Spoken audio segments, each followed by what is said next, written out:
Hey everybody, it's Chad with Nobody Else's Auto. Time for Sunday Night Live Chat. Up and rolling. Lots of people on already with us. Bill's here. Rusty Nails is here. Glad you guys made it. Bill said already hit the like button. Appreciate that, Bill. Always know you got my back on that. Facebook appears to be up. We'll see how well it hangs in there.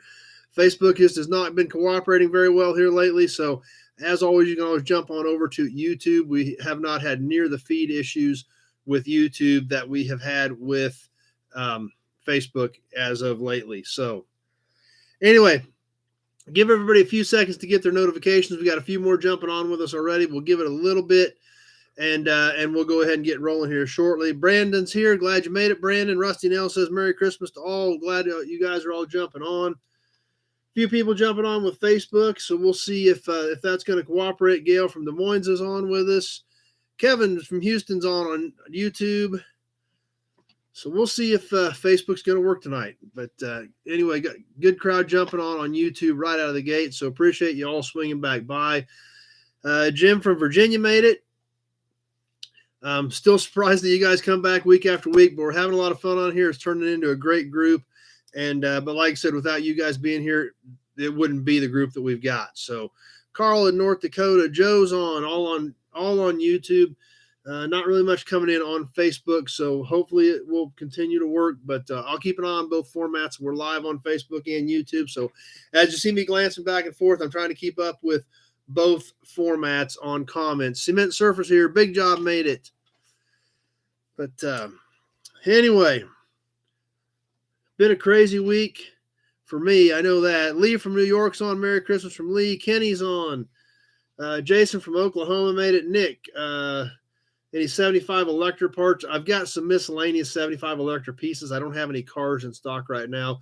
If you want to get me a list on that and give me a shout tomorrow, I can get you on my notepad and see if I've got anything there. Rick from North Carolina's on. Mark from Syracuse. Scott from Texas. Got some people jumping on Facebook tonight. Hopefully Facebook keeps hanging in there. If it does not, as always, you can jump on over to YouTube and watch there. We've had better luck with the feed there. If you were on the Nobody's Show page on Facebook, I cannot see those comments. So if you're watching us on Nobody's Show on Facebook, I can't see any of those comments because this video is shared from the Nobody Else's Auto page. So to comment, you need to be on the Nobody Else's Auto page on Facebook or the Nobody's Show channel on YouTube. Either one of those will work. So anyway, let's see. Kevin L's on YouTube. Dan made it. Carl's here looking for a Jeepster project. Nothing at all on a Jeepster. Bill, that's right. Bill's keep in mind the people in Kentucky, they had some terrible weather situations down there. So that's right, Bill. That's another good point. Martin Designs made it tonight. So Don from Nashville is on Facebook. Hot Rod Shop made it tonight. Glad you guys are all here joining us for the live chat. Like I said, these are turning into it. We've got a great group that's been building on here. We have a lot of fun on here, and we share a lot of knowledge and have a good time. But it's all because of your guys' participation is what is making it happen. But anyway, what happened? What's been going on with me this week? I ship parts about all week. 3.5 out of 5 days from Monday to Friday. 3.5 days of that was packaging and shipping orders. So lots of parts going out. Carl, late 50s Rambler project. I've got a few late 50s Nash Ramblers. Just depends on exactly what you're looking for. If you want to give me a shout tomorrow, we can go over some more details of kind of what you're thinking to see if I may have something that might fit the bill. So we didn't have any bad weather here at all. No, we were pretty lucky this weekend. It was pretty clear here all weekend. Jason made it tonight with us as well. So fortunately, we had a pretty decent week. It was cold, but we had a pretty decent week. We really didn't have any nasty weather. Of course, I spent the majority of my week in the shop getting orders out. But I did get to an auction on Thursday, so we'll talk about that here in a second as well. But let's see. Kevin, yes, those tornadoes were devastating in Kentucky, Arkansas, and Tennessee. Yeah, they had a pretty good swath through there, so... But anyway, something a little bit different this week that I shared with you. If you didn't catch the video on YouTube about the house move here in Great Bend, Kansas, that was pretty interesting. They literally plucked a 100-year-old 2-story house right off of Broadway Street and sent it out in the country. It was pretty interesting. Robert's here with us. Glad Robert made it tonight. And in fact, I just got pictures from Robert yesterday on a super cool 79 Chrysler 300 that he picked up yesterday. Beautiful car. Doug from Iowa was on with us. But yeah, that was kind of an interesting deal. I did take a few minutes off to watch that. Talk about an army of people to make something happen between city, police, sheriff, utility companies. It was very interesting. So if you didn't see the video, and it is just on YouTube, I didn't put it on Facebook, of the house as it proceeded through Great Bend on its way out into the country, you definitely want to check that out. It was interesting to see a few bits and pieces of how that operation worked. Obviously, it was a several week-long project. I think I shot 6 straight minutes of video on about a half-mile section of it where they had to make a couple of turns. But yeah, Big Job says that was a big house. That's true. Cat's running around here somewhere. I don't know where she's at. I was eating over there or something. So no, she's actually in the office. She just hasn't made an appearance yet. Vintage Volkswagens. I've got a few Volkswagens in the yard, just depending on what you're looking for on that. Enrique just picked up a 63 F100 flare side. Those are good trucks as well.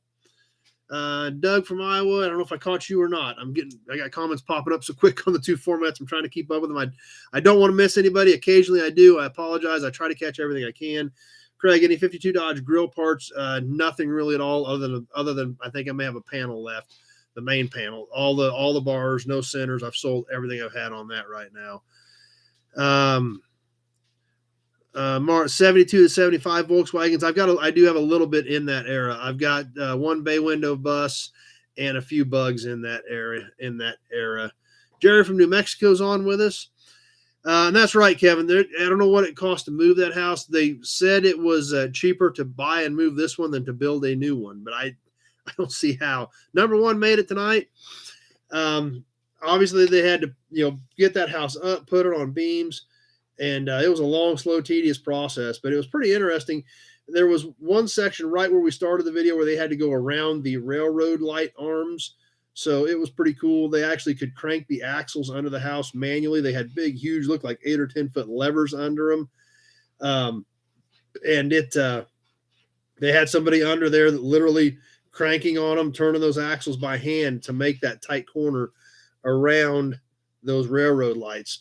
Fortunately, they had a big parking lot there. Stone Sand Company was right there, so they were able to actually make the complete turn with the house, and they shot right into Nelson's lot and then out the other end of his lot. So it worked out, but it was pretty neat to see. If you didn't catch that video, be that too, when you figure the cost of materials, maybe moving it was cheaper. Give me a shout on that bus, Marn. It's modified. It's got the wrong engine in it. So I want to go over some detail with you on that bus. But yeah, it's for sale, and I think I've got it titled as well. So, Kim's under the weather, so I don't know if she'll be here with us tonight. Number 1 said, but hopefully she gets to feeling better and gets back with us next week. But that was a kind of an interesting part of the week around here. But like I said, I got a little bit of it. I didn't catch all of it. There were some other people that did videos of the whole project, and cut and spliced it all together. And and I'm sure there's a lot more content out there than what I put up. But they started on the move. They've been working on it for several weeks. But from when the house pulled onto the street, the street in front of where the house was sitting, to where it got to where I started, to where it went over the river bridge at the end of my video.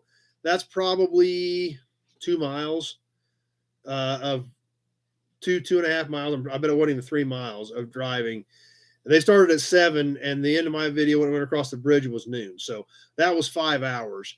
So I didn't, obviously, for swamped as I was, I didn't have time to go do the entire thing.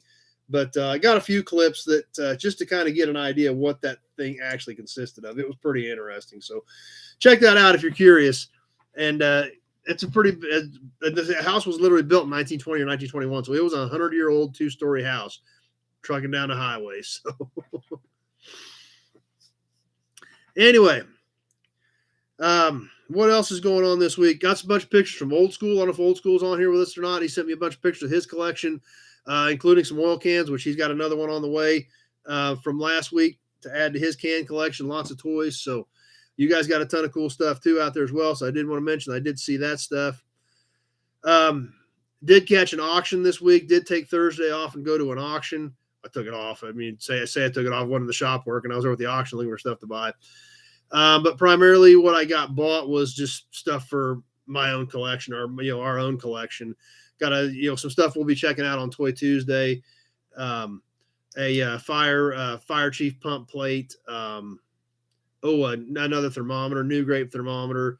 So Mormon sign, Mormon Seed Company sign. So kind of some cool stuff there that we'll be checking out on Toy Tuesday.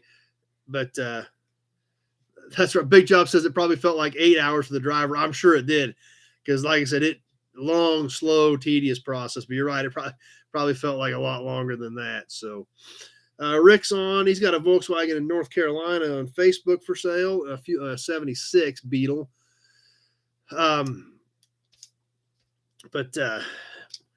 So the auction was pretty good. It was not a ton of car stuff there. The most interesting thing that was there was a bunch of hood ornaments, or so I thought till I got there. They were all like 70s and 80s hood ornaments, the spring-loaded ones. But somebody had cut the springs off of all of them. It was all the stand-up parts, but no bases, no springs. So you'd have had to rebuild them all with, if you end up with those. Just basically some more memorabilia for our collection is pretty much what it boiled down to. Over at Car Auction Real Estate, my partner's on the F&E Collector Auto Auction, so definitely want to go check that out. Ended up adding some cool pieces to the collection. Kevin, any new grills? No, did not buy any new grills here lately. Oh yeah, Bill likes the sign behind me too. Yeah, that's a Hires. We checked that out several weeks ago on Toy Tuesday. It has been cut, and obviously it's heavily weathered, but it is an embossed sign. The Hires is embossed, the Enjoy is embossed, the bottle's embossed, even the Healthy and Delicious is all embossed, or Healthful and Delicious is all embossed. So it's a pretty cool sign, even though it's rough.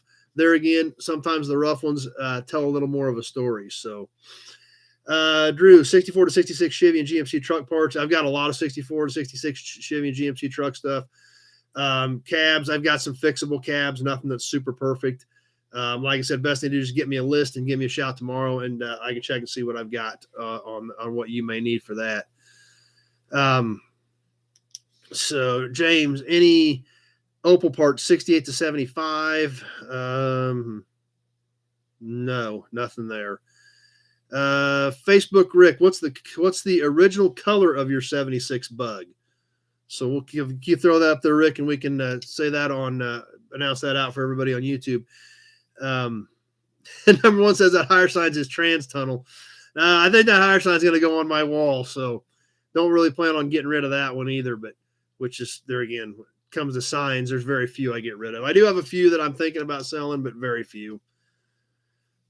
Just I continue to add and add and add and add and add. Just like the signs we looked at on Toy Tuesday last week of the big GM signs, the Chevrolet truck and the OK used cars. Super excited to get those pieces. My dad and I bought those at the F&E Collector Auto Auction, and great pieces to add to the collection, especially being local pieces for us here. Number one says was Opel sold at Buick's like up here. Yes, that is correct. In the States, Opel was sold with Buick as well. So it must have been the same thing in Canada. Opels were sold with Buick in Canada as well.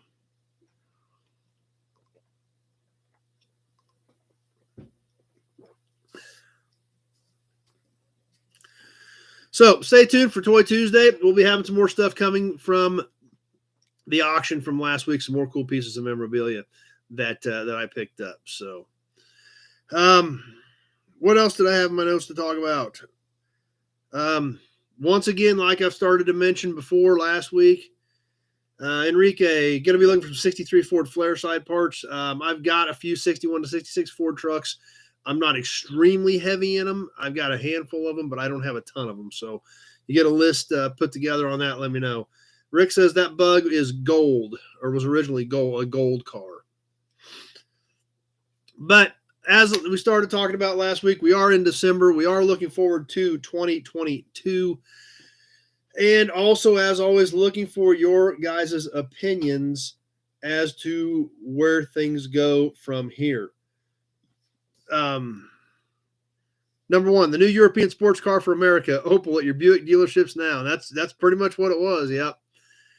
Like I said, I want your guys' input. Is it worth continuing to do? If we are, do we want to go a different direction? Are we good with what we're doing? So far, the feedback has been pretty much roll with what we're doing. I'm going to make a few tweaks that I've been thinking about. We'll start talking about some of those as we work through tonight's episode.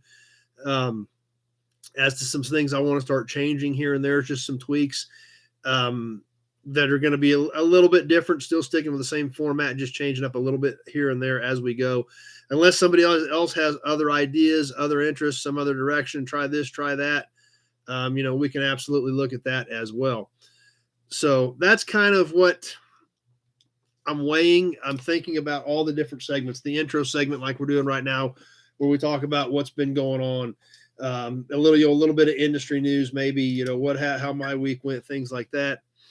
Number one, 1976 Gold Beetle could be either a Sunbug or a Bicentennial edition. So not sure which one of those that Rick may have, but maybe it's one of those interesting editions. So obviously that's kind of what I'm thinking. Do we keep doing, the kind of the intro section? Then we get into a badge, emblem, and or hood ornament.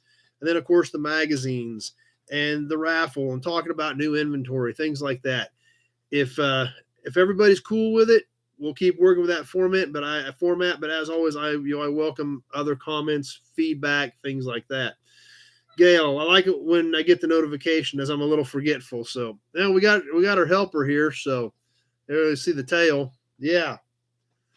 So Enrique, it might be kind of cool to have people send in pics of their vehicles and pick the top 12 and do a calendar. Yeah, we might be able to do something like that. But yeah, we could start showing off some of your guys' vehicles. How about a cat? Anybody want a cat? Yeah. Yes. What are you doing, kitty? So you're going to make your appearance. Come here. Yes. Say hi to everybody. You want to say hi? You want to say hi to everybody? Yes. There you go. All right. Actually, I told Shayla that you guys named her Primer, and Shayla's like, I named her Pretty Girl. So Shayla says her name is still Pretty Girl, and that's what it's going to be, is Pretty Girl. That's what Shayla calls her, is Pretty Girl. So she's but you guys want to call her Primer, I'm good with that. So everybody's saying hi to you. Yes. Are you aware of that? No, you don't care. So Big Job says, if you got other ideas, go ahead and try them. So number one, pick the top 12 cars that got built from your yard before and after. That's a good idea. I like that, number one. As we sell cars and some of these people start doing something with them, then then we could do something like that. That would be kind of cool. Enrique says just do a cat calendar. I don't know if I want to do that or not. So that's those are definitely some good ideas as well. Yeah, there. Hi. How are you? Are you helping? Or are you just being a problem? Can you say hi to everybody? Or are you just going to be snotty? You're just going to sit here and make your appearance known, apparently. So, PPG, Primer Pretty Girl, definitely self-etching. Yeah. Her claws are self-etching, that's for sure. So, yeah, we are color coordinated tonight. I guess I am wearing a gray sweatshirt. It's just to match to the cat.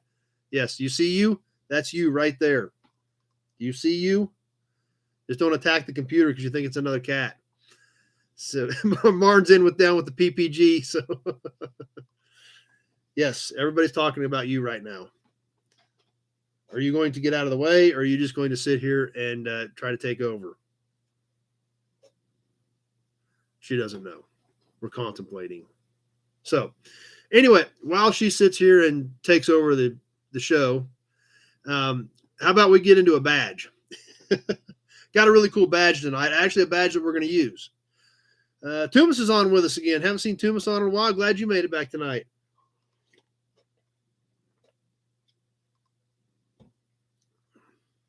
Martin's Eye says she gets a new name every week. Yeah. Well, Shayla made it very, very matter of fact that she calls her Pretty Girl, and her name is Pretty Girl. So you guys can call her what she wants. She's going to hang out here for a while tonight and take over. But James just says it's your show. Jim just says it's your show. Is it now your show? You don't care. So are you the new sidekick? Randy thinks you're the new sidekick. Actually, you're kind of a pain in the butt is what you are. But Tumas just found a parts car. I think he's building a Caprice, if I remember correctly. So that's good. He's got a parts car for that. Ben's checking in with us. Ben, my 37th Street Rod, glad you made it. Always looks forward to the show, and hit the like button. Thanks. Appreciate their support there. Just like Bill's always on top of the hit the like button too. Jason says you're the new co-host. I don't think getting in the way and being a problem is technically being a co-host. Co-hosts are supposed to be helpful. You're not very helpful. So yeah, you could actually move so we could get something done. Apparently not. No. Apparently, we're in her way. So just so you're all fully aware, we're in her way because she likes to lay right in the middle of the desk, and we are apparently disturbing her evening. So Tumas has been on the graveyard. That's why we haven't seen him. He's been working graveyard shift. Well, glad you made it tonight. So anyway, let's check out a badge. This is actually a super cool badge, and it is an extremely rare badge. And I'm thankful that I've got it because we need it. It's actually for one of our builds. We have it in one of the display cases right now since it's for the cab over, and the cab over is not done. So I thought it would be a good one to share tonight. So that's right, Enrique. Enrique says we're all just in her world, and that's pretty much what she thinks. Of course, usually she'll walk across the key, and that's another thing. I better warn you guys: if she walks across the keyboard, I don't catch her, she may send things haywire. So. Number one, I think badge engineering might become treat time, and Dirty Magazines is now cat fancy. But turkey hunt stays. Number one says we got to keep doing turkey hunts. So, Jason says your new name is Edna McMahon. Are you Edna McMahon? You really don't care. You're just saying get out of my way because you all are bothering me. So, but the badge we've got tonight, great piece, and like I said, extremely rare, 1 year only. She's walking off now. She must be perturbed that we're not all getting out of her way. So, Bill just says, roll with it. It's working. So working pretty good. So, well, that's what we're going to keep working on. Like I said, I've got a few ideas on how to tweak a few things to make it a little different, a little more interesting, maybe a little more fun. But if you guys are still cool with the format, we'll keep working on it. But I'm going to keep bringing that up as we roll into next year to come up with, if there's anything we want to change or do a little different. Tonight's badge. The front hood badge off of our 1940 Ford cab over, the truck that is my daughter's truck. You've seen the videos on it. We built a pickup out of. This is a 1 year only piece. 1940 was the only year that used this. Sat up above the oval grill. Beautiful piece. A lot of style in that badge with the V8 on it. And then, of course, the horsepower rating right up here in the middle, this one being 95, above the V8, big winged badge, tapered to fit that rounded front hood panel of that cab over, or grill panel, whatever you call it. You can see how it's made from the side, curved from the side to fit on it and fit flush. Just not a lot of these out there. Enrique says that's a pretty awesome piece. It is a pretty awesome piece. But like I said, Kevin likes it too. It is an awesome piece. It is an amazing piece. Obviously the horsepower part was different. It is a separate piece. We can see the stud with the clip to change the horsepower button based on the engine that the truck had. And this thing is a pretty good size badge. Tip to tip, across back here, this thing is almost 11.5 inches, just to give you an idea. So this is almost an entire foot from here to here. It is pot metal, number one. That's what it's made out of. And it is about 5 inches tall. So it's 11.5 here to here, and it's about 5.5 here. So it's probably about 6 when you get, after you got out to the top of this wing part of this thing. But it is a pretty amazing piece. They have made a few reproductions of these, but these things are almost impossible. Enrique, how much for the badge? Yeah, LOL. Yeah, because we couldn't replace it. If we need it for that truck, and we couldn't replace it if we had to. There's just unless we just went with one of the. Somebody did make some castings and made a handful of these. I don't know much about them. I just seen them on like the Killer COE page on Facebook. Somebody had posted a handful of them that they had reproduced. But this is really an amazing, very pretty badge that was definitely a statement piece. Big Job says wall hanger unless someone has money burning in the pocket. Well, we need this one. This is actually for my daughter's cab over. This is the piece. This is actually the one off of her cab over. So, but it is a great piece. It's something you don't hardly ever see. And it's a statement piece. This thing's almost, like I said, almost a foot long from here to here. But that's a big truck. That nose of those trucks is pretty good size. So you needed something that stood out that could catch somebody's attention. Now the 3839, the oval grill, the other oval grill cab over, they use the oval grill on the cab over from 38 to 40. A lot of people see a 40 and they think it's a 3839 because it's oval grill. However, they did use the oval grill on the cab overs in 40. Now they started changing some things inside the truck, but other than trim, it looks very similar. But this badge is 40 only. The stainless grill on the stainless trim around the grill is 40 only. The badges on the side are 40 only. 3839 cab over used the oval badge, similar to what the pickup used on the side hood panels. 40 used a script badge on the side. So all the trim is specific to the 40 cab over. Enrique, you're going to have to post the pics with it when it's done on the truck. Yeah, we will definitely have to do that. Kevin likes it too. But it's a great piece. And like I said, it's a statement piece. But the 3839, like I said, this is 40 only. The 3839 just had a small upright V8 that's, which was probably, that tall and that wide, probably 6 inches tall, maybe. Definitely did not stand out, almost kind of got lost in the size of the truck. So this one is, definitely made a statement on the front of that thing. So, Sid 57, 88 or 98 two-door hardtop drip rail trim. I don't have any 2 doors and 57 O's. Big Job. Where'd you find her cab over? Where'd it come from? And you need to show it. Okay. There are some videos on YouTube. That's right. Number one, 3D scan it and start printing new ones. Yeah. Yeah. That's an idea as well.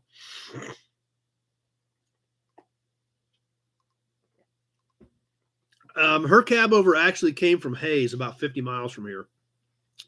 We bought it 6 or 7 years ago. It actually had been on a local classified site for a couple of months for sale, but the guy would not budge on the price. He had people interested in it. This was cab overs were just starting to take off 6 or 7 years ago. My daughter fell in love with the pictures on the computer. So, let's go look at it. We went up and looked at it. He would not budge on his price. He was firm. And, he'd had a lot of people looking at it. Like I said, cab overs 6 or 7 years ago were nothing like they are today. Yes, people liked them. Yes, people were starting to pay attention to them. They were starting to get hot. But they were nothing like they are today. And, he wouldn't budge on it. And we actually ended up working a deal out with him. Daniel's here. Glad you made it. That he had a 42 Ford truck, which was a different body style, and it was a conventional 1.5 ton. He had actually bought that for the rear end, and he had put the rear end out of this 42 under the cab over. So we actually ended up buying both trucks, and by buying both trucks, then I parted out the 42, and that made the deal work, even though he wouldn't budge. Looking back now, for what the cab over is worth today, it was a steal. At the time, it was not a very great deal. So, Daniel, you still have the frame for the? Yes, we do still have we do still have the original chassis from under the cab over as well. But that's where we're getting ready to go. Actually, it's a Ford. I don't know if I mentioned that or not. It is a 40 Ford. But there are some videos on YouTube of the truck in its current state. Our friends at Auto Artistry, Mike Shook, who sponsors a lot of our cans that we give away on here, he actually put the truck together for us. And then it went back into storage. We have not got back on it, but he put the truck together. It's a 40 Ford cab over patina pickup. So if you haven't caught those videos, be sure to check that stuff out. And it is all 40 Ford. That's what's cool about it. The bed is, the cab over was black, and I bought a 40 Ford commercial pickup that was black. So the bed is a 40 Ford 3/4 ton or 1 ton 8-foot bed. It's got the big sloping teardrop rear fenders on it. It's got the Ford script tailgate, and it's all faded black paint that matches the cab over. So the truck is obviously isn't supposed to exist. They never made one, but this is none of it's fake patina. It's all 40 Ford black paint that's been put together on an 01 Dodge Dakota chassis. So it's a pretty neat truck. So let's see, lots of stuff popping up here. Number one, 10 years ago, if you built a COA, you won everything at the show and got magazine covers and centerfolds. Yeah, and that's why they kept, ticking up in popularity. They kept ticking up and ticking up and ticking up. And now they've gotten, crazy. So let's see, lots of comments popping up. So I'm sure I'm missing some of these. So let me try to keep up with them. Kevin, it's got to be the largest badge you own. It's pretty good size. It's not the largest, but it's pretty good size. Big job. You think counting cars where there's on the show helped them go crazy? A little bit. That sure didn't hurt anything. So, anyway, that's what that's off of, is the Ford cab over. The Chevy cab over, is sitting back there with it as well. We haven't done anything with that truck either. But, if you do like cab overs, be sure to check out. I've got videos on both the Chevy and the Ford on YouTube. There's some videos of the Chevy walk around after we got it back after we got it from the American Pickers when we shot that episode. And then there's some videos on the Ford with Mike Shook explaining what he did to put that truck together on that 40 Ford cab over that we're doing. So anyway, cool piece. Definitely a distinct badge that definitely stands out. So thought we'd share that one with you tonight. Obviously, a lot of you guys liked it, thought it was pretty cool. So I'm glad you did. I'm glad you thought it was worth sharing just like I did. And that's what thought that'd be a good one for tonight. So anyway, that's what we have. Daniel, I've watched some old videos on the channel. I'm wondering if those old pickup trucks. There again, I've got so many trucks. There's with 1,500 cars and trucks on the ground and more coming in every week. I just have to know which one we're talking about. If you can give me a call and tell me what the truck was and the description of it, or if you guys are watching a video and you see something, screenshot it and then call me and run it by me. And that way, if I'm not sure, you can always send me the screenshot later on if I'm not sure of where we're going with it. So that's some important information if you're watching old videos.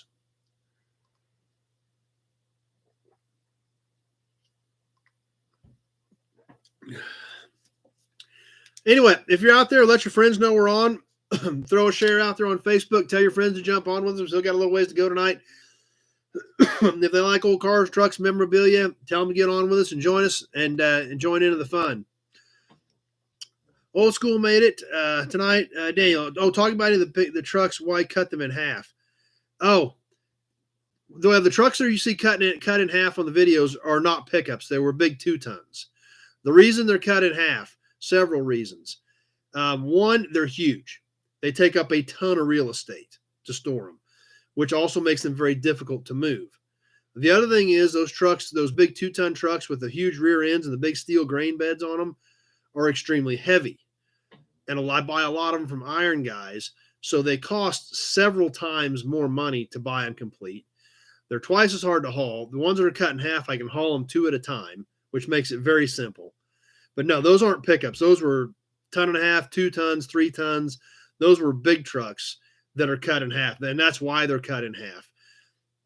One, I don't want to spend a fortune on iron that I don't need.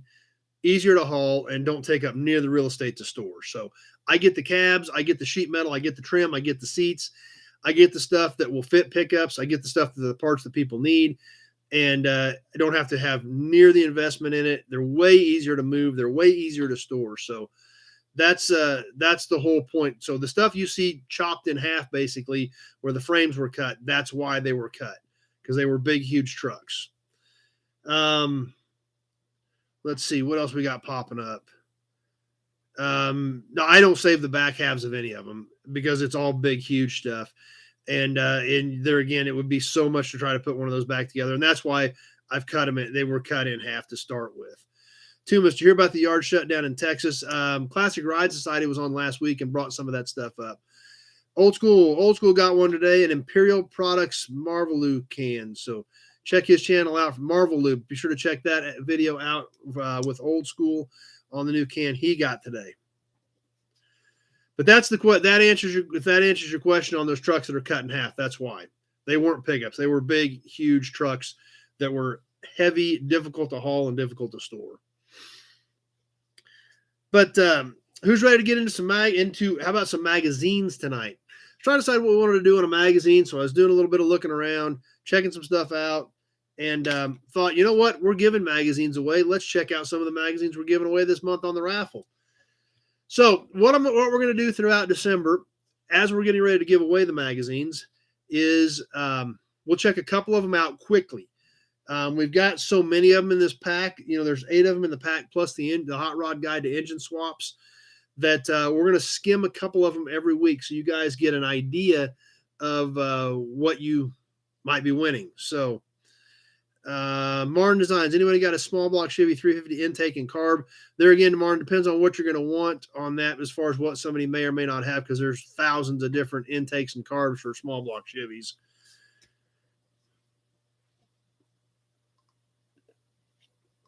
So I thought we'd skim a couple of these tonight.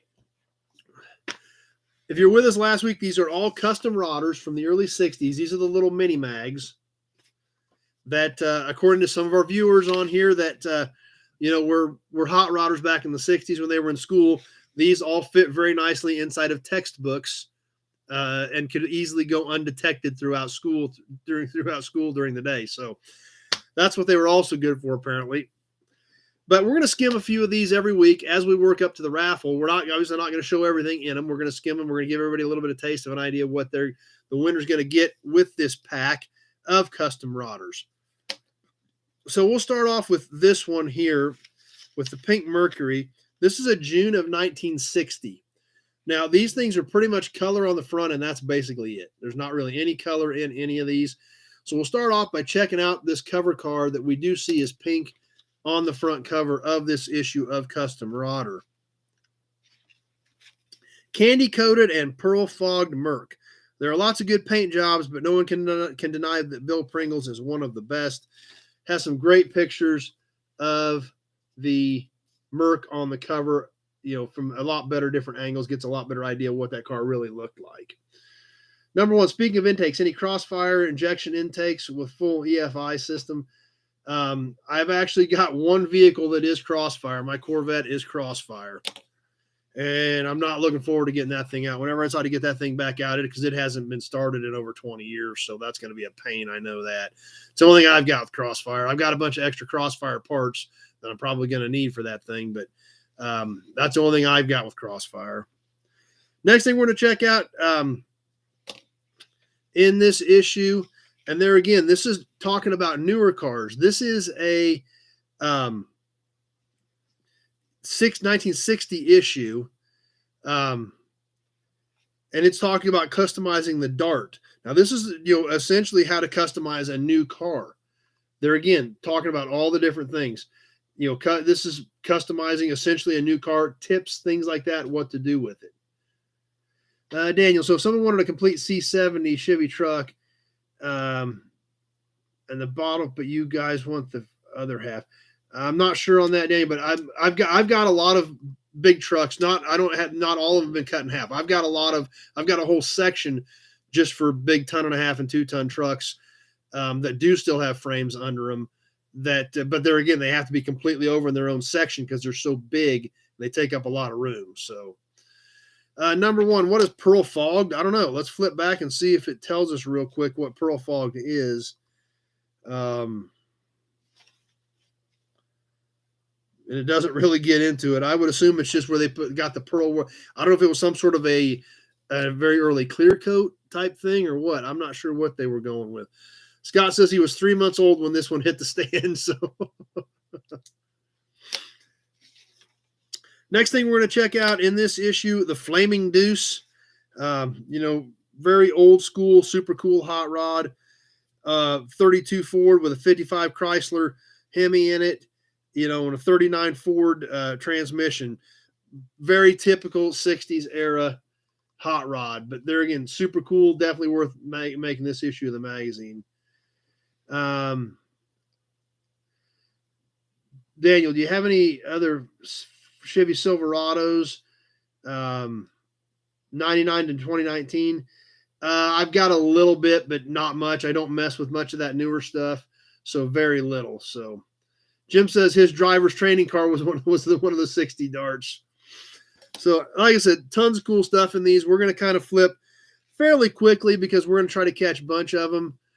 Bill's got all these magazines as well, so Bill might not need to get in on the raffle this month because he's got them all too. But what else we got going on in here? This article was pretty cool. Souping the Corvette mill. With a little know-how, you can free a herd of wild horses in the Chevy V8. Now, you got to remember, this is 1960. The small block Chevy V8 was only 5 years old. What's really interesting about this is the picture has a pair of 57 Chevys launching, one hardtop and one convertible at the drag strip. Essentially 3 years old, launching off the line hard. So, Daniel, and I think you're right. Some of those, early 2000 Chevy pickups, I think those will eventually be collectible as well. Those pickups were extremely popular when they were new, and that everything has a tendency to cycle. So I think you're probably right too. Bill got a collection of 200 of these at an auction about 5 years ago, so he's in pretty good shape on them as well.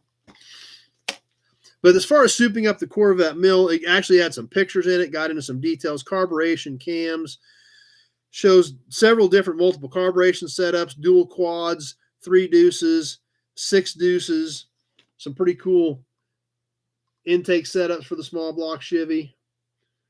And Bill says his aren't for sale. I don't sell many of mine either, but I'm going to give away a stack of them to you guys. So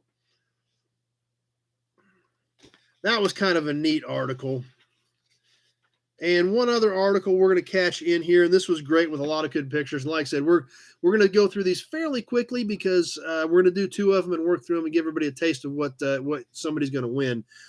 But this one I really like. New ideas in side trim. Panel moldings and ornaments can make a good custom even better. Here are some good examples. And it just shows what guys were doing, and there's several pages of it. We'll take a look at a couple of them. That's right, Daniel, like a rock. That's where the Chevy slogan back then. Number 1, I think Dodge must have had a fleet contract with the U.S. Department of Education. Everybody drove a dart in driver's ed, so could be. So, but the side moldings, different ornamentation off of different cars and how to work them in and showcase things. Tons of cool pictures on different ideas with different paint jobs, different side moldings, things like that in this article. So let's check out a few ads in this one, and then we're going to catch another one of these issues of Custom Rodder as well. And like I said, we're giving everybody a taste of what somebody's going to win this month. The first ad we're going to check out, we've heard of this company before. They were fairly popular back in the day, not near as big as J.C. Whitney, but the Almquist Engineering Company had an ad you could get to get the new Almquist catalog, as well as you could order a new ready-to-install tack and prefab sending unit for only $12.95. Thought that was a pretty cool ad.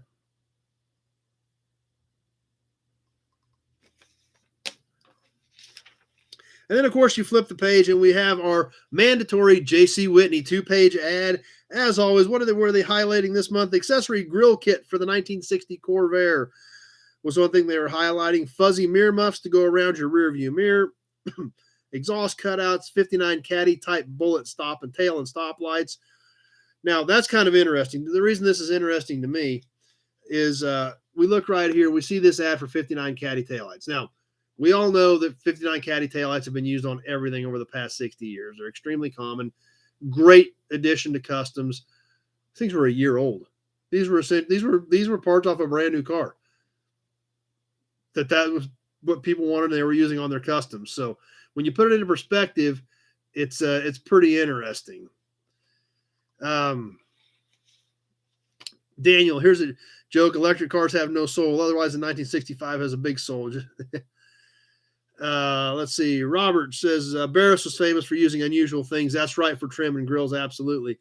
Enrique, did J.C. Whitney get bought out? I think they're still in business. I haven't looked in a while, but that's kind of what I'm thinking, is they're still in business, just not near to the scale of what they were. Couple more cool things we want to see in here. Daniel finds this stuff cool because he was born in the early 2000s. He used to be a Ford guy. And that's right, Daniel. We talk a lot about your generation on here. If you're born in the early 2000s, about what you guys look at as being old is different than what somebody born in 1960 looks at as being old. So it's pretty interesting, and we're glad you're here with us. We do like the younger crowd on here because this hobby is alive and well, and I know that.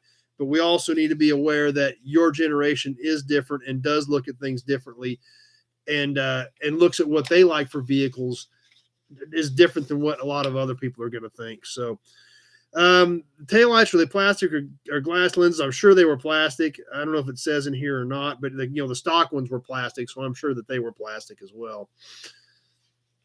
Old school was born in 79. I don't know where that kind of makes you old school. I was born in 74, so I'm kind of in that same window. So Daniel, the service manuals in the background, these over here are actually parts books. I have thousands and thousands of service manuals as well, but these are all pretty much parts books.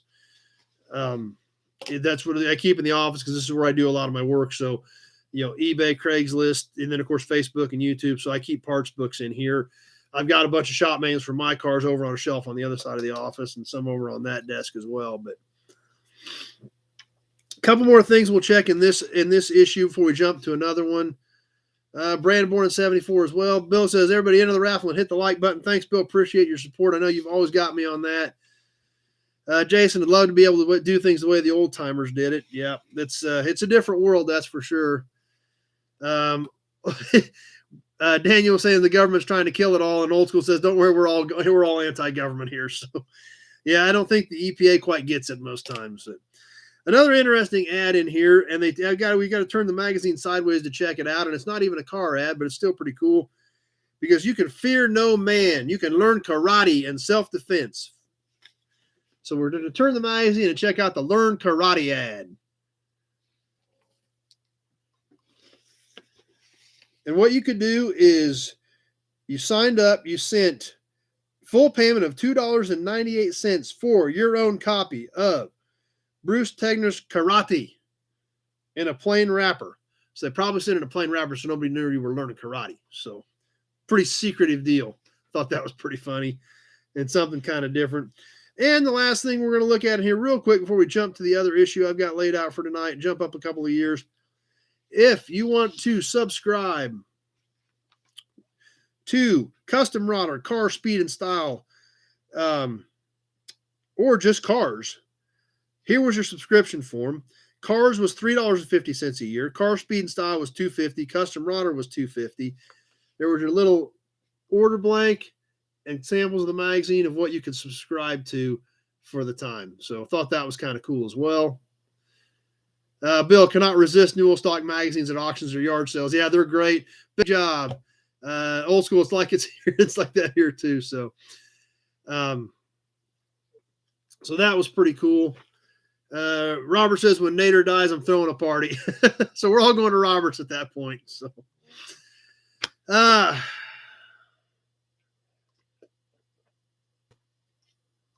yeah, I don't think anybody on here is a fan of the EPA, that's for sure. But let's jump up a couple of years to another magazine that's going to be going out to another lucky winner at the beginning of next year. In December, beginning of next year. This is the October 1962 issue of Custom Rodder. Once again, some great rods on the cover, big full color pictures, but that's pretty much all the color that we've got there. Rusty Nails, feel old, born in 67. You don't have much on me, so. Enrique, has your yard been in the family for years, or did you start it? The facility that I own has been a salvage yard since 52. However, when I bought it in 2011, it was a regular late model production yard.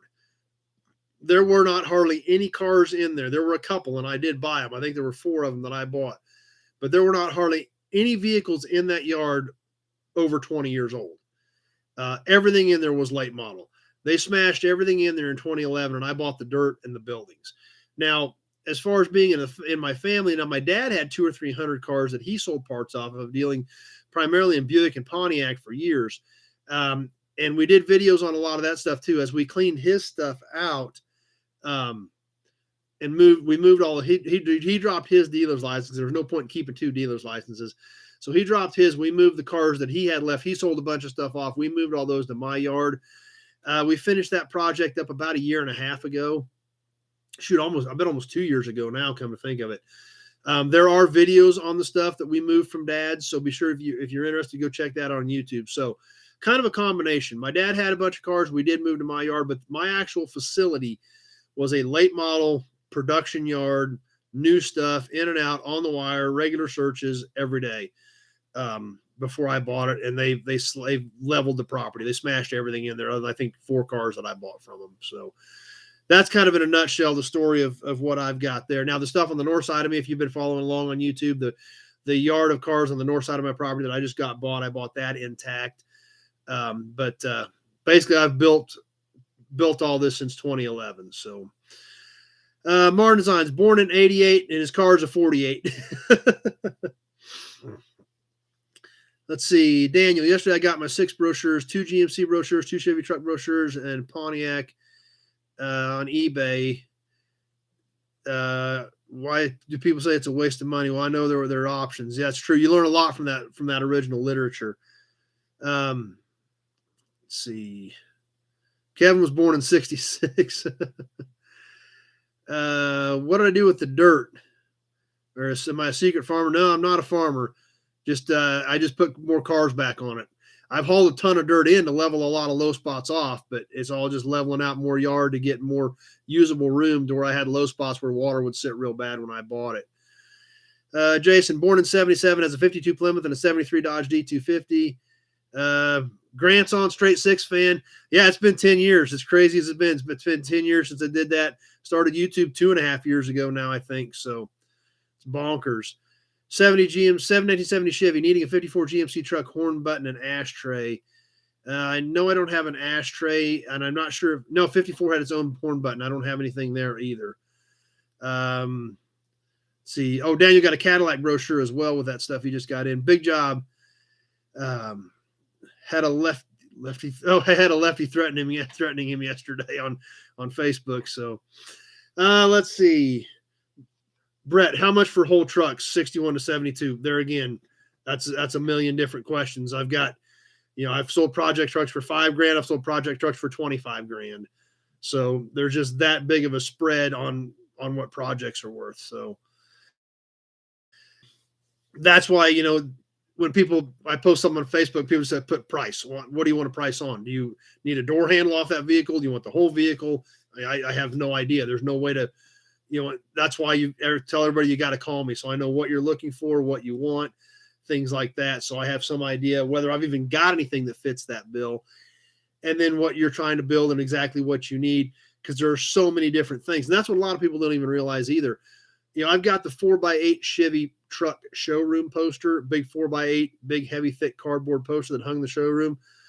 If you take take Corvair trucks out of the mix and start at 1/2 ton and go up to like the 3-ton trucks under the heading Chevy truck, there's 100 different ones just in 1960, 100 different trucks after you take Corvair out. So you add Corvair back in, there's well over 100. So that's why there's just that many different variables. And that's why I just have to have an idea of what you're talking about, because like I said, the projects that I've sold are $5,000 to $25,000. Some projects are getting even higher than that if it's good stuff. So, Daniel, if I had a ton of money, I'd buy Jim Fixtural liability issues and give all the blueprints to Classic Industries. Old school. How do I price parts? Rarity, rarity, demand, condition, all that stuff kind of plays into it. That's what, I just kind of weigh all that. Is it hard to find? Have I had it before? Do I have a lot of them? Do I get a lot of calls for them? Is it a popular vehicle? Things like that. Do they reproduce it? Sometimes if they reproduce it, the OE stuff's worth a lot more than the reproduction on certain things. So that's something else you've got to, but I just weigh all those in, and whether I'm right or wrong, some people think I'm perfectly in line. Some people think I'm cheap and some people think I'm too high. So it just varies every single time I pick up the phone as to what somebody's personal opinion is. Am I the cheapest? No, I'm sure I'm not the cheapest because I've got a ton of money tied up and I've got a ton of work involved to put this thing together. But like I said, some people think I'm high, some people think I'm cheap, and a lot of people think I'm dead on what stuff is worth. So I just kind of work with my opinion and my gut feeling. But those are the things that I take into consideration when I think about that price. Number one, is there a YouTuber discount or is there a Canadian discount? Canadian there isn't because I don't know what it takes to get something to Canada. But YouTubers, they all, some of you regulars, I always try to keep that in mind as well when you guys support me if you guys need something. That's right. Robert says rarity, desirability, and condition. That's what he works with on wheel covers. Robert's a wheel cover king. So let's see. I got a bunch of stuff popping up here. I'm trying not to miss anything. Shop Cat's here. Stop by to stay high. Let's see. What do we got going here? Oh, Big Job shared the IHC video. They get a response from the IHC groups. I've had a few calls on some international stuff over the last few days, so I'm assuming that some of that probably came from that. I appreciate you sharing that around Big Job. Always appreciate you guys sharing any of my videos to groups that you're involved with on Facebook and spreading them around YouTube and things like that and helping support what we do and letting your friends know what we've got going on. Let's see. Yeah, actually, I did say Corvair truck. They did make some Corvair trucks. They did make them. You may not consider them a truck, but they did make some. They actually had a ramp side at Meekum last week in Kansas City. So that's right. Like old school says, you can't please everyone, and you can't. There's no way you can please everybody. There's some people you give them $100 bill and they complain it wasn't new. So you can't worry about trying to please everybody. I try to do the best job I can, and definitely try to be fair with everybody. And if I tell you this is what I've got, and I send you a picture of it and you want it and you pay me, I'm going to do everything I can to make sure it's off and packaged safely and shipped in a timely manner. That's what I focus on, making sure I do my end of the job right, and because that's all I can do. So, but you're right, old school, you're never going to please everybody. Grant, Straight Six fan, if you had to guess what percent of your yard do you have titles for? I don't know. I've got tons. I've got titles on a lot more stuff than you would think. And working on getting some more stuff done through the state. So let's see. Daniel says, got an idea for the channel. Pick out a car of the week that's mostly complete and try to make it run. Start with the Lincoln Diesel. That's probably the last one I would start with, trying to get that Diesel Lincoln to run. But here's my issue with that, Daniel, is just time. I just flat don't have the time. Just like we've talked about earlier in this episode, 3.5 days from Monday to Friday, 3.5 days. Of course, I work Saturdays and Sundays too, but 3.5 days of Monday through Friday, all day Monday, all day Tuesday, with the exception of the house move, all day Wednesday, and then Friday morning was nothing but packaging and shipping orders. So as of right now, I've got well over 30 cars on my notepad that I have paid for that I haven't picked up. So after I got done shipping Friday, I thought, well, I'm going to pick up some cars. I'm going to knock a few things off that list. Great plan, right? So I picked up 2 cars on Friday afternoon, and by 5 o'clock Friday, I had bought 5 more. So I actually ended up 3 behind. My plan was to gain a little ground, and I ended up 3 behind. Robert says, how'd that Ramside do? It did really well. I think it got into the 20s on that Corvair Ramside pickup, so it did pretty strong for a Corvair. Let's see what else we got. Nate made it tonight. Glad you made it, Nate. He was down with COVID, but I'm glad you're back on with us. Number one says there were Corvairs that looked like trucks. Okay, can't call them trucks. They just looked like trucks. So.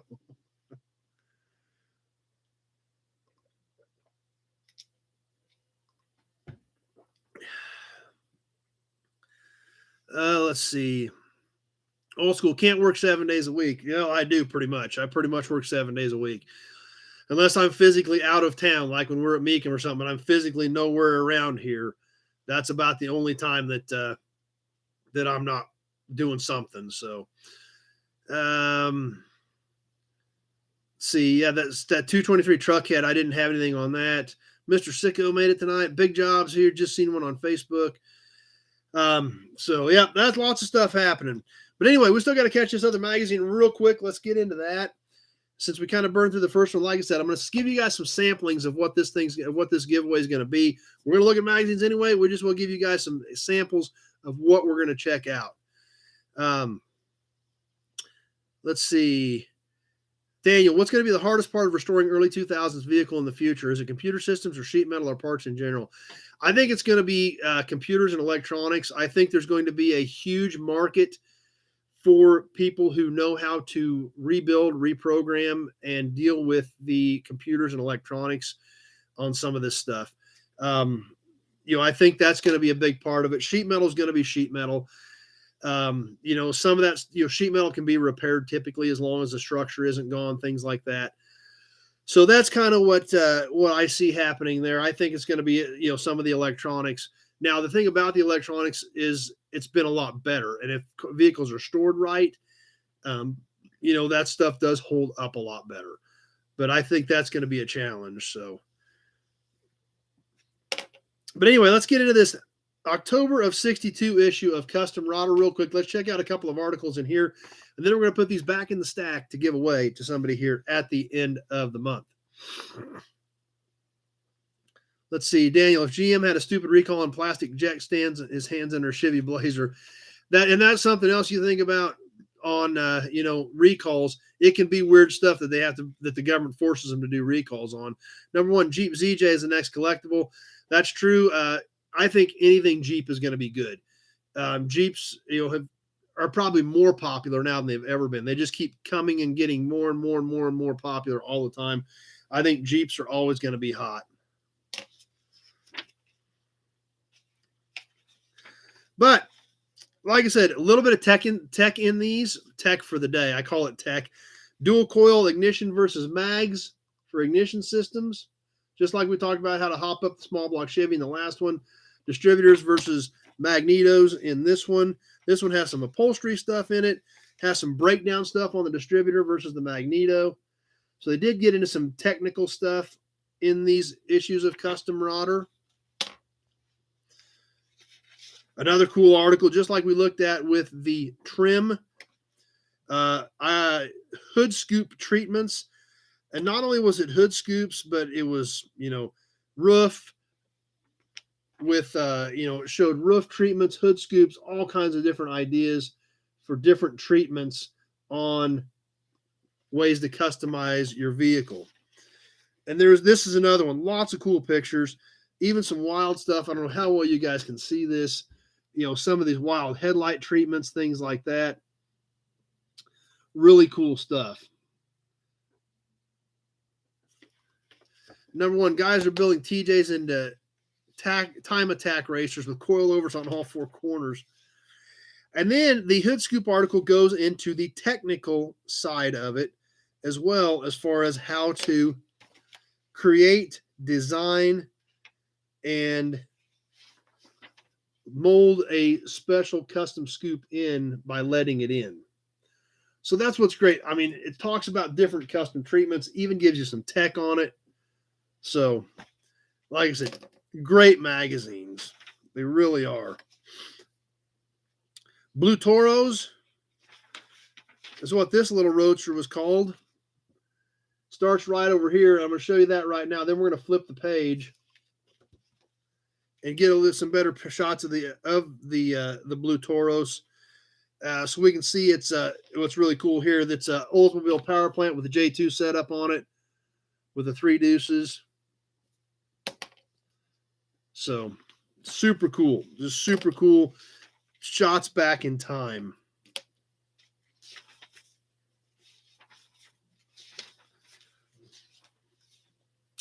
We'll jump up here to another custom, and there again, we're talking about a car that at this time is 6 years old. The 1956 Chevy ragtop called the Venturion, or Venturion, however you want to call it. Full-blown custom right here. We'll flip the page, but this is a 56 Chevy convertible. Car was 6 years old now, so it was probably a 4-year-old car when they started the customization process. This car was done by the Alexander brothers. Really wild. We'll hold this up here so you guys can study that for a second. Daniel, do you have any 69 Camaro ZR1 vehicles I can't afford, but I don't know. Well, they didn't make the 69 Camaro ZR1. I assume you're probably talking about the ZL1, which I believe they made 69 of those. I don't have any first-gen F-body stuff. I've gotten rid of all of it. I had a bunch of it. I've sold all of it off, and I don't have any first-gen Camaro or Firebird stuff at all right now.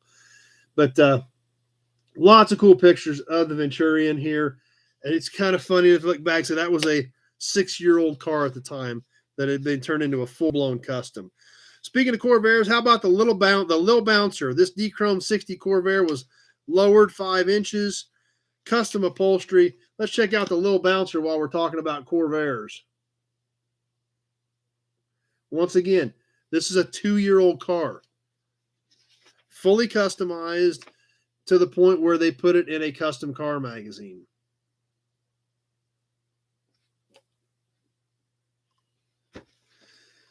Another interesting feature in these custom rodders was they had sketches that readers drew and they published them. Different ideas for customs, different custom touches that readers came up with, and they were throwing them in the magazine.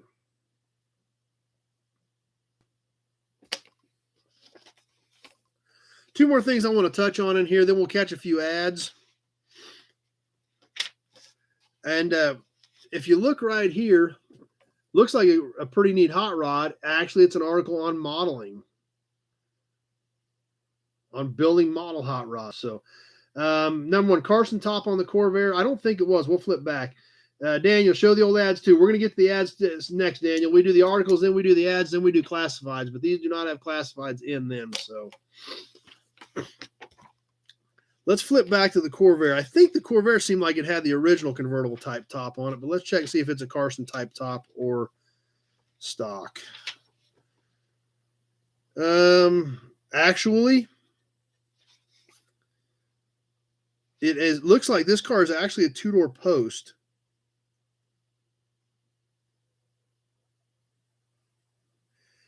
It actually was, this car was rolled. So they did do a custom top on it. And it snaps into place. It covers the top and the rear quarter windows. So a good eye on that. Glad you caught that, number one. We'll take a little better look at it because I didn't realize that this car is actually a 2-door post. We'll look at it real close. We see the post here. And I just skimmed the article, said this car was rolled when it's essentially new. So this snaps on and off. And this covers where the quarter window would have been because it's a 2-door post car and where they cut away the roof. So it is a custom snap-on, snap-off top. Good eye on that. Number one, glad you caught that. Daniel, what do you say GM has to do to become great again? A lot of different things, but one thing they have started doing again that I think is important is style. They have started paying attention to style. If you look back at what Lutz did while he was there, starting to push them back into styling, that made a big difference, and they have come out with some killer looking vehicles over the last 10 to 15 years, and they've got some great looking stuff in the works as well. So checked out the hot rod model cars. One more thing I was going to check out in here before we get to some ads, and like I said, we're skimming a lot of stuff in here because when the winner gets these, they're going to be able to spend a lot more time with them, but I definitely want to give you a taste of what is in these. And make sure you get your chances in for the raffle to win all these. Big job. We had a Corvair for a field runner when we were kids, blasting the field and in the rain. An interesting article in this issue of Custom Rodder was on a club. The Bridgeport, Connecticut Predominators. Actually shows the guys lined up, clean white shirts, lined up with the trophies they'd won with their hot rods. And then actually goes into several more pictures, goes into some details about the club, shows the officers at a meeting, shows some of their hot rods lined up. I thought it was kind of different and kind of cool that this, this mag actually took clubs and focused and featured them and what they do. Hot rodding still didn't have a great reputation at the time. So these guys were really making an effort. You can see their clean white shirts, nice slacks, clean pictures. I mean, really trying to portray the positive image that actually was really associated with hot rodding for the most part.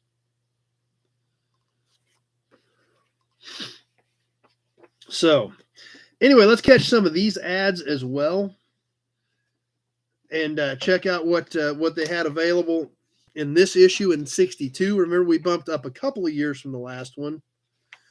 Starting with the inside cover, back to our Almquist Engineering Company. They had the inside front cover with some really cool stuff. The drag star shifter, some neat stuff like that. Air cleaners. Let's see, Daniel, two things GM stuff. Start talking about politics, fix reliability, make Cadillac great again. There was a lot of, and that's another good point. I think they screwed Cadillac up pretty bad. They have worked on that tremendously. But there's the Almquist ad on that with some super cool accessories. I'll let you guys check that out when we touch on this Cadillac topic that Daniel brought up. Several years ago, they moved Cadillac. Well, not several years ago, a few years ago, they moved Cadillac to New York City. They were going to base Cadillac out of New York City. They wanted Cadillac dealers to build a separate showroom for Cadillac. They wanted Cadillac to be a completely premier brand, almost separate of GM. And they almost alienated the brand by doing that. They have brought Cadillac back into the GM fold. They are focusing back on styling. They have some beautiful looking Cadillacs coming out. But that's another thing that was a big issue. GM's reliability has been really good for a really long time. All American manufacturers have been. Their reliability has been really good for a long time. So that's not a huge issue. I don't think there. Nothing's perfect. There's going to be issues, but it's a lot better than it was. Let's flip back to our almost mandatory J.C. Whitney ad. Only we're going to talk a show where you can order your own catalog. Save money on all your automotive needs. Just mail the coupon below for the 1962 catalog with 356 pages and over 100,000 items. Mail in this coupon to get your free J.C. Whitney catalog. Scott says, I guarantee all those parts were made in the USA, and you're probably 100% right. That's probably totally true.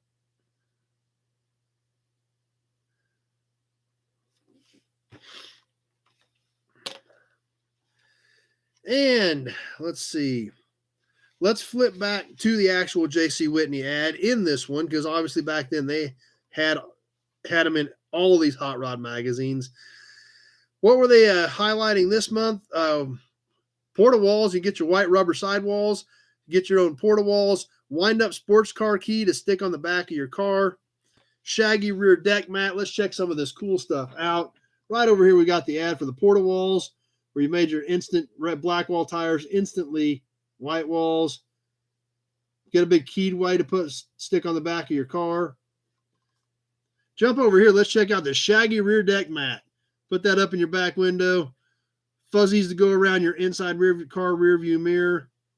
Out the woodpecker with a cigar. Everybody remembers that, based off the Clay Smith Cams decal. Super cool stuff. J.C. Whitney always has some great stuff. Well worth checking out.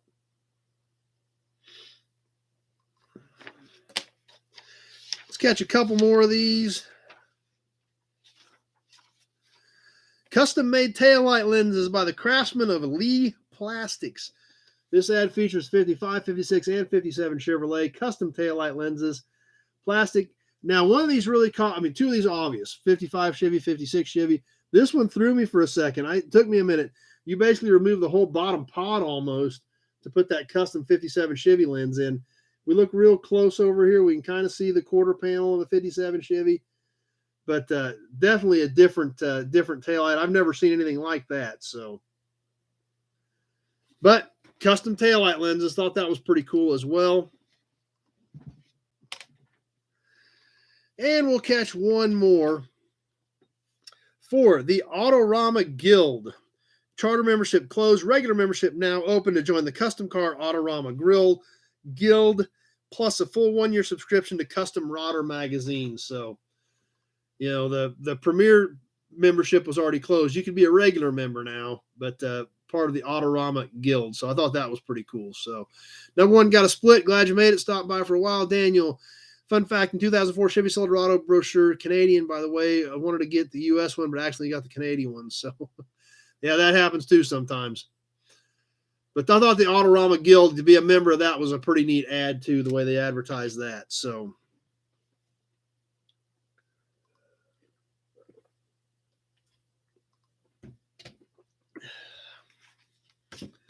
that's what we've got for magazines. We're going to keep working our way through these for the next couple of weeks, giving everybody a sampling of what is going to be available in the raffle that somebody's going to win. So we'll show you the rest of those here in just a few minutes as we get ready to get into trivia for tonight. Now, there's some things I've been thinking about on trivia I wanted to run by you guys. Okay, a bunch of comments popping up. Let's catch these real quick. I'm sure I'm missing some of them, so I want to try to stay on top of stuff as much as I can. Jim, back then a lot of repro stuff was from South America because they were driving old cars every day and built parts for them. So JC sold those up here. Okay, that would make sense. Dan, Cadillac dropped several franchises end of November in our area. You have to go to Cadillac only dealer to order one. They bought some of them back around here when they did that big push a few years ago. Our Cadillac dealer is actually still here, still active. And it is Chevy, Buick, GMC, and Cadillac all in one store. So that's what it is still here as of right now. Jason, you see the salvage yard auction that Tim was at a few weeks ago? I didn't see it. I don't know which one he went to. I'm assuming it was probably Model T Haven, but I'm not sure. Let's see. Loch Ness Fox made it. So that's right, old school. You're out this week. Your can's on the way, though, but you're out this week. But your can is in the mail and on the way to you.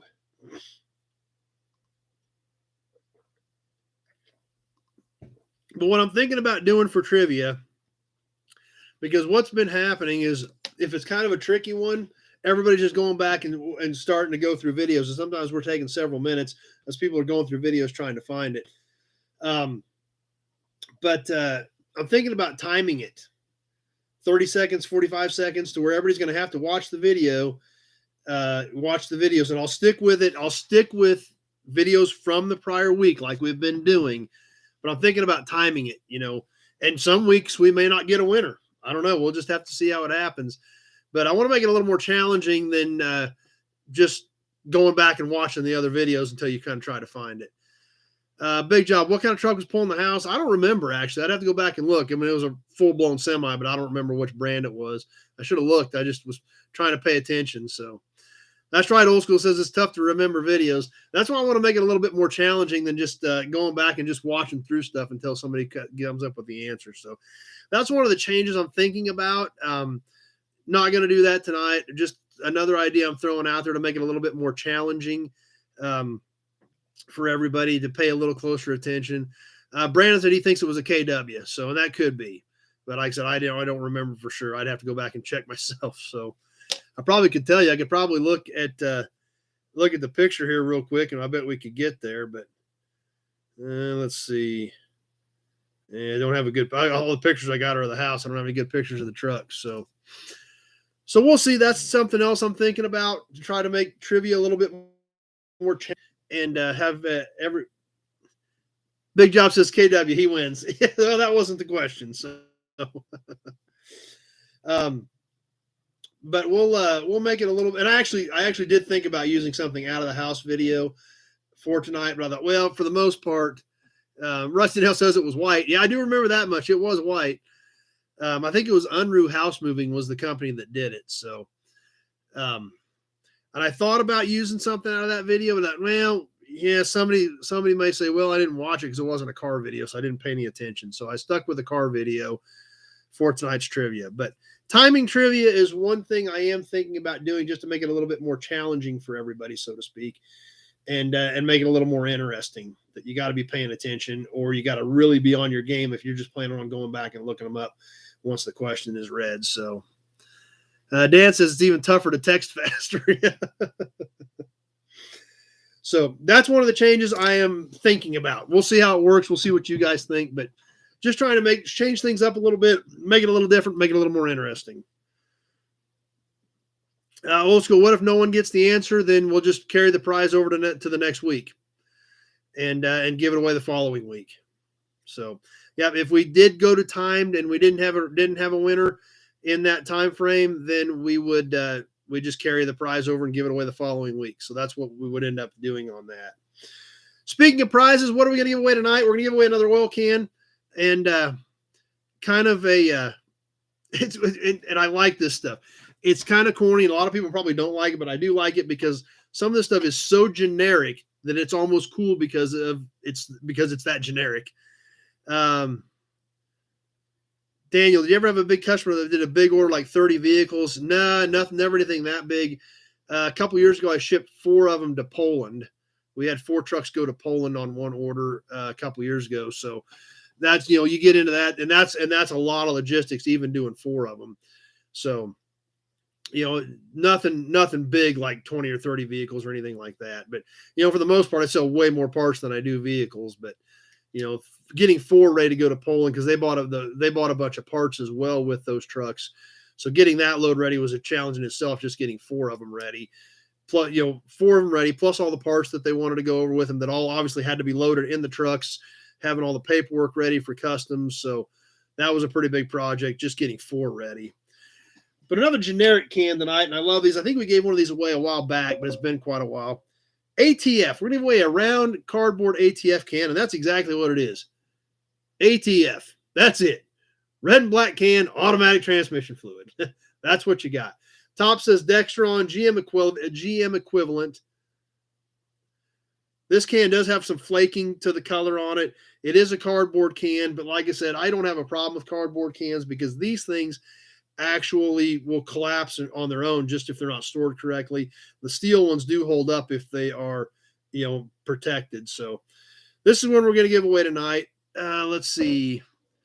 Big job, Poland. Yep, I had 4 of them go to Poland. Rusty Nails, do you have any dudes in the yard? I do not have any dudes. They only made a handful of them, and they're cool trucks. But that's right, old school corrected me. It's a composite can, not cardboard. That's kind of cardboard, so that's what I call it. But you're right. It is technically a composite can. So that's what we're going to give away tonight. And like I said, I like some of this. Just it's so generic, it's almost corny type stuff. That's what we're going to give away to tonight's winner. And tonight's question, and as always, I will keep an eye on both formats, Facebook and YouTube, for the correct answer. The first correct answer that I see that gets fed to me by either one of those systems will be the winner, because we're working with technology. Whatever they get to me is what I can see. So that's what we're going to go with. I'll keep an eye on both formats once we release the question to see who's going to get the super cool, super generic ATF can. The other night, we did a video on an international pickup that came in. Super cool old binder. Had no trucks in this era at all, so I was really excited to get this one in. But what was the build date on that truck? Looking for month and year on that international. So, month and year build date on the international. Martin Design says his car used Type A transmission fluid, so we did find out what we needed for that 48 Pontiac we were discussing last week. So, got some guesses coming in, but nothing right as of yet. So we'll keep an eye on both formats. I'm going to keep watching back and forth to see who gets it first. Since we've got some guesses coming in, so I know everyone wants a super generic ATF can. So, like I said, they're so corny that I think they're cool. But keeping an eye out on stuff. Nothing coming in yet that's been correct. And I'll keep an eye on those formats as we start talking about the raffle again.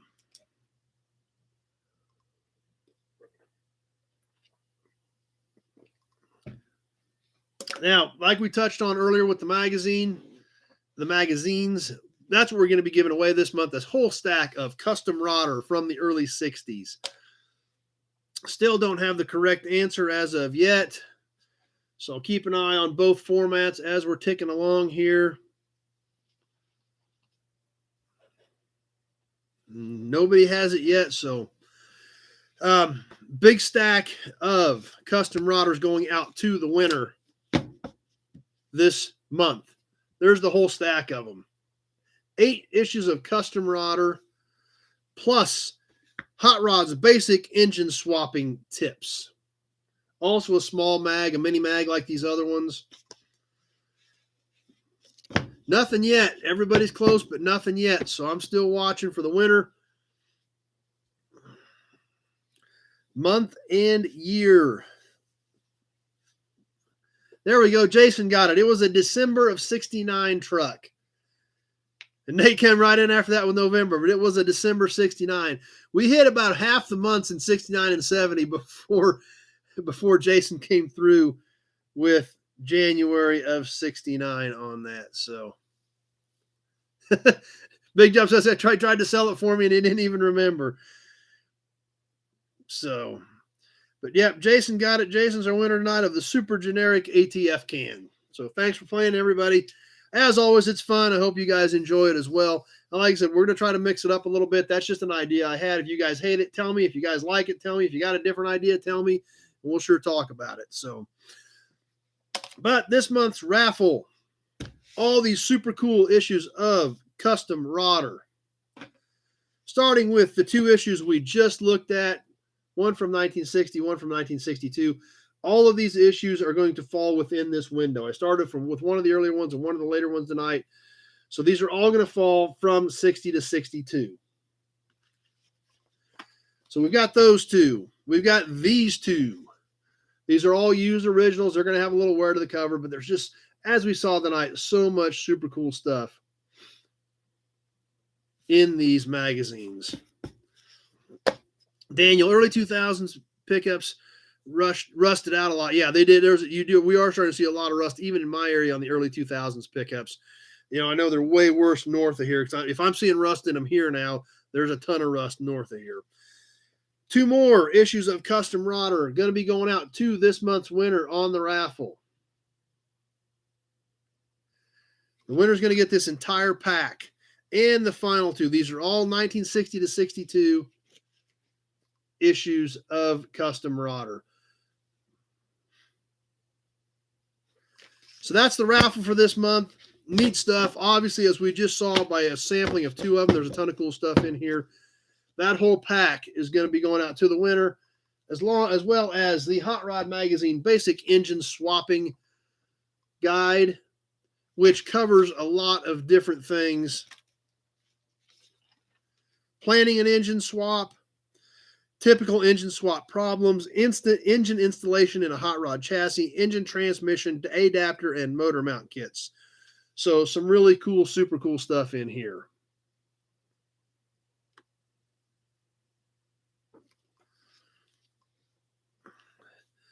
Daniel had a pickup from 2003 Silverado. Had the bedside. He had a fist hole the size of his fist in it. Yeah, I'm sure that's definitely possible, especially up north. But anyway, to get your name into the Big Buick Oil Can for this month's raffle, $1 per chance. Every dollar you send me goes into the Big Buick Oil Can. $5, your name goes in here 5 times. $10, 10 times. $20, 20 times. That's how we do it. Be sure you can use PayPal. You can mail me a check, money order. Some guys have just been sending me cash. So the address to send in your payment, as well as the PayPal address, are in the text of this video. So after we get done, you can click on it. All that information is there. My phone number's there if you've got a question. Be sure to get your name into the Big Buick Oil Can for this giveaway. Now, we just announced this last week. We gave away the truck last week. We just announced this last week. As of right now, the only person in is Big Job.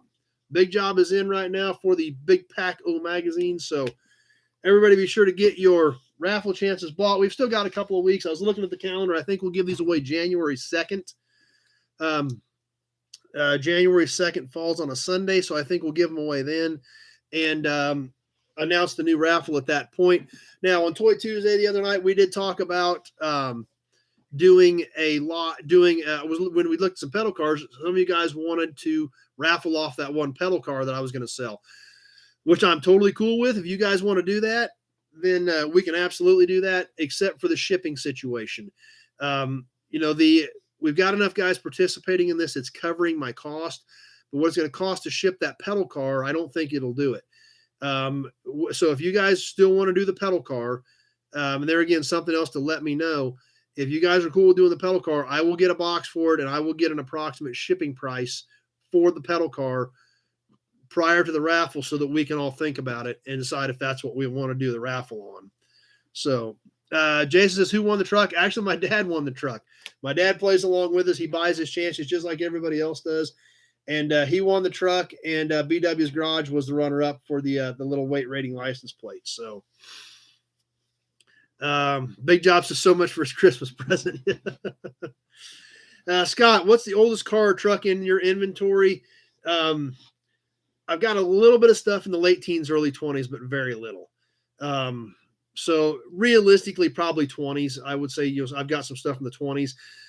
There's some stuff that I think is teens, but there's not really enough left of it to really know what it was for sure. There's some Model T stuff in there, but that stuff's almost just piles of parts at this point. So Big Job says he's in on the pedal car. So like I said, it's just, I don't know what's going to cost to ship that thing, maybe 40 or 50 bucks even, but I can get it boxed up so that we know going in if that's what everybody wants to do. So if that's what you guys think you might want to do is do the pedal car on a raffle, I will get a shipping quote, an approximate shipping quote.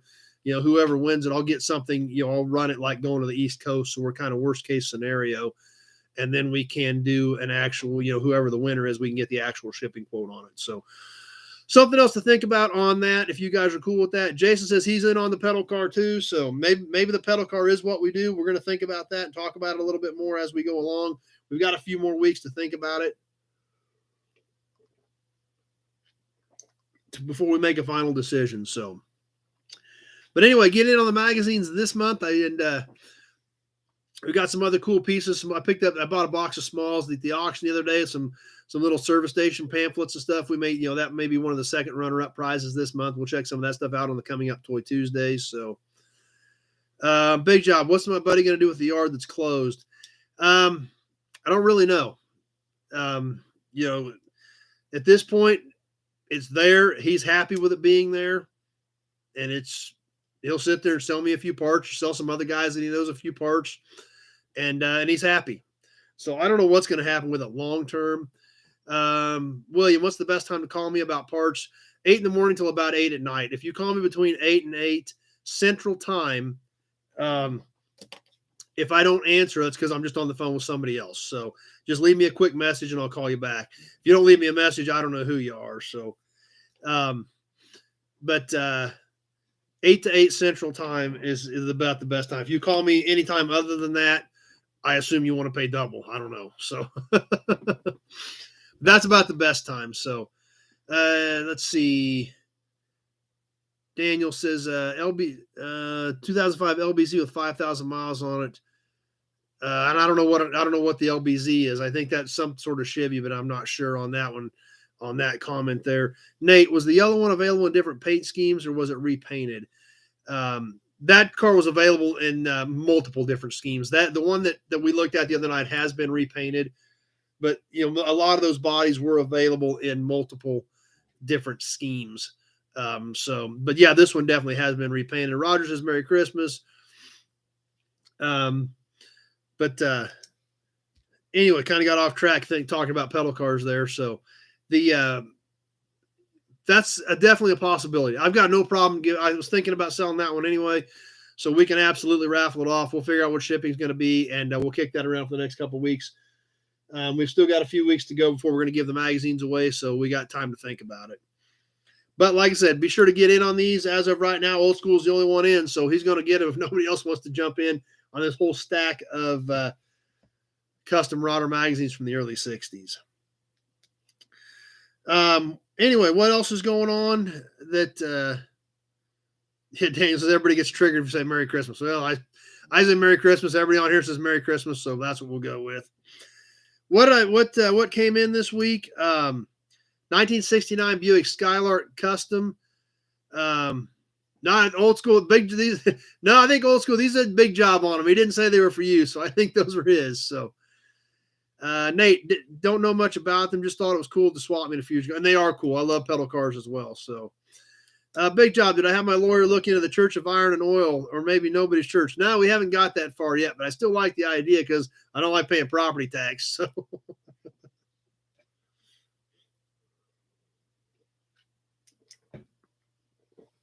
We picked up a 69 Skylark Custom. The car is just a 4-door, but it is a complete car that's got a couple of broken windows. I mean, no rust in the front fenders. Bumpers look good. The grill's broke, but pretty much a complete car and a really solid car. Like I said, it is just a 4-door, but man, there's a lot of good parts on it that would fit on a GS or a 2-door Skylark. So there's a lot of good pieces on that one. Picked up a 96 Ford pickup. The front half of it, they made a pickup bed trailer out of it. So I got the cab and all the front end. A beautiful set of doors, real nice, super clean doors on that truck. Picked up a 72 Olds Delta 88 2-door hardtop yesterday. Driving car, 455 automatic. Paint's pretty rough on it, and it's got some rust around the back windows. Brandon says, "How much are taxes on an orphanage?" I don't know. You guys gonna start hanging out here too? So, but that Olds is a cool car. It's gonna make somebody a cool old driver. You know, so many of those cars got demo derbied. It is so hard to find a cool old mid-70s car anymore.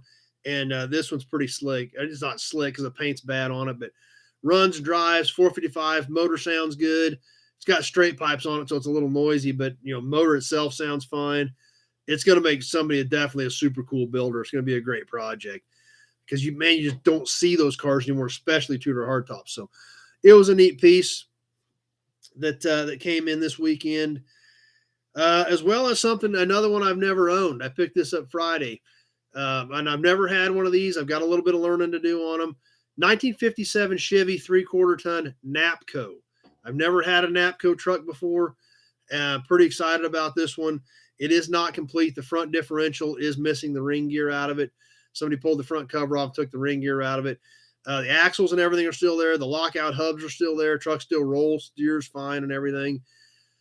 Transfer case and everything is still there. Still has a super cool Napco tags on the drivetrain pieces. What color interior on the 96 Ford? There is no interior. The seat was gone. But the truck was red, so on that one. But super excited about this Napco. We'll definitely be getting you a video on that and checking it out a little bit closer and kind of doing a little bit more research and figuring that out because I've never had a Napco truck before. So even though this one's a little tough and the front diff is not completely intact, still excited about it because it's something completely different from anything I've had before.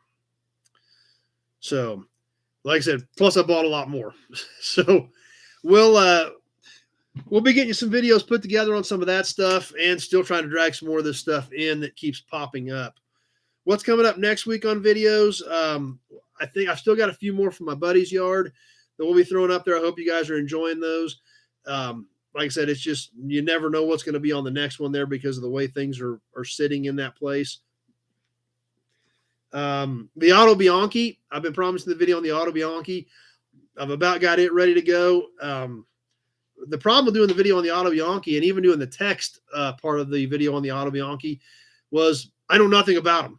Zero, nada. But they're such a neat little car that I wanted to learn about them. So, I've got some notes that I need to get put together with the video, but we'll definitely try to get that video up and, this week so you can check out the Auto Bianchi. And it's rough. There's not much left of it, but it literally looks like a little tiny clown car. So it's pretty cool. And then I've got, like I said, all this new inventory that's been coming in that we've got to get some videos up on as well. So we will definitely try to get some more of that cool stuff shot. And like I said, a lot of neat stuff popping up.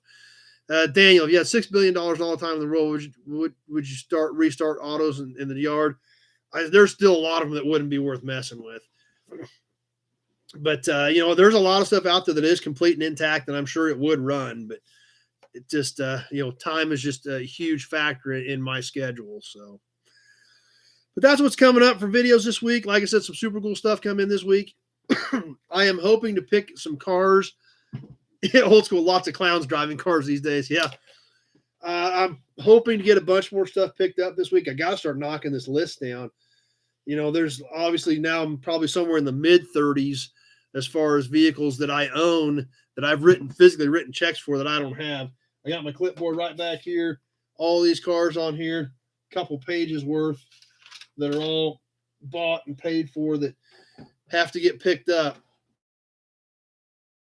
And I know a lot of stuff you guys are going to dig, but I got to get them here to do video content on them. So that being said, we'll get ready to wrap up. I'll keep an eye on comments for a few more minutes here as we wrap things up. If there's anything anybody else wants to throw out there, we'll sure try to catch it before we sign off tonight. As always, I super appreciate you guys taking some time swinging by, hanging out with us for a while. I always appreciate the support. The thumbs up on both formats. Sometimes you guys throw out super chats, which are awesome. The super chats are amazing that some of you guys, feel what we're doing here is good enough to support financially. So that's always awesome. Big job. I had a NAPCO 50 Ford F600. I didn't know that I thought almost all Fords were Marmon Harringtons. I'm sure, they were conversions. So I'm sure they could have done them, but I thought Ford was pretty much Marmon Harrington on those. Daniel says goodbye. Glad you made it by tonight for a while, Daniel.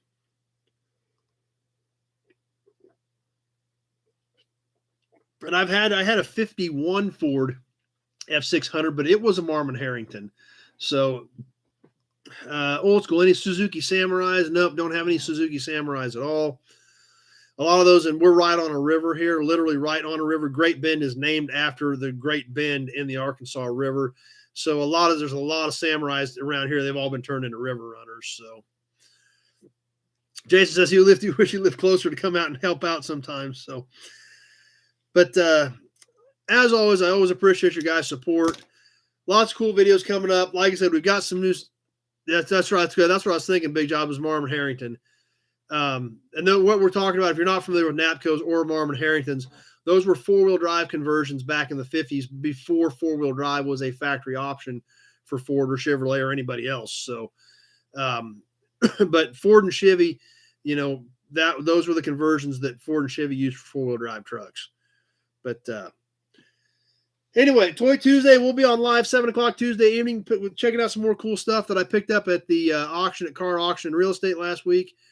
Dan says, great show again. Be safe. Thanks. Appreciate that. I always appreciate your support. Like I tell you guys, I don't catch all the comments. There's no way. Between all the formats, the YouTube, all the Facebook pages I'm admin on, I'm constantly getting notifications. There's comments. There's no way to catch them all. That's why I always tell everybody, you've got to call me because there's no possible way to keep up with all the comments. But obviously, I do see most of the comments while we're on live. I know I miss a few.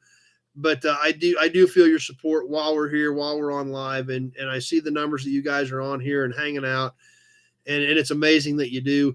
Invite your friends, tell them what we do. If they like it, invite them to come over, hang out with us, and be part of it. We've got a great group on here. Brandon drove a 96 Marmon semi, dark green, named it Kermit. Yeah, in fact, when I went to junior college here in Great Bend, we had a Marmon semi in there. It was a wrecked one that they used to practice diesel mechanics on, so remember that old truck well. So anyway, thanks to everybody. Thanks for your support. Like I said, Toy Tuesday, we got some more cool memorabilia picked up last week to check out. Obviously, we'll be getting the other videos we talked about up this week as well. As always, got any questions, comments, be sure to give me a shout. Anything, questions, comments about any vehicles or parts or anything, like I said, give me a shout, 888. My phone number is on the page for these videos. Give me a shout. We sure talk about your project and what you want, what you need, year, make, model, body style, direction you're going with it. All that stuff is critical. Because and to be honest with you, a lot of people that call me, and this is why you got to call me, I get a lot of calls. People don't even know what they've got. They'll start asking me questions, and what they're asking me doesn't jive with the vehicle that they told me they're working on. So I run into that almost daily. That's why having a conversation on the phone is so important. So anyway, I think that's about it. I got to get some work done yet tonight. As always, I super appreciate everybody being here. Stay tuned for Toy Tuesday. We'll get that knocked out live Tuesday. Hope everybody has a good week. I'm going to try to pick up some more cars. So we got some more cool stuff to talk about next week. We'll check out some more of these magazines. Be sure to get in on the raffle. If you're interested in a t-shirt, the t-shirt information, just like we've got behind me, is on the post with the payment information for the raffle. Get your official nobody shirt where you can be nobody as well. You can be a nobody too, because it says so right on the shirt. So let's see what else we got popping up here. Brandon says the Sunday night service was great. Well, thanks. Appreciate that. Daniel, his last statement was, this is the first time visiting the channel. He watched some of the old live streams and he really likes it. So I'm glad you stopped by tonight, Daniel. We know that your generation is a big part of this hobby as well.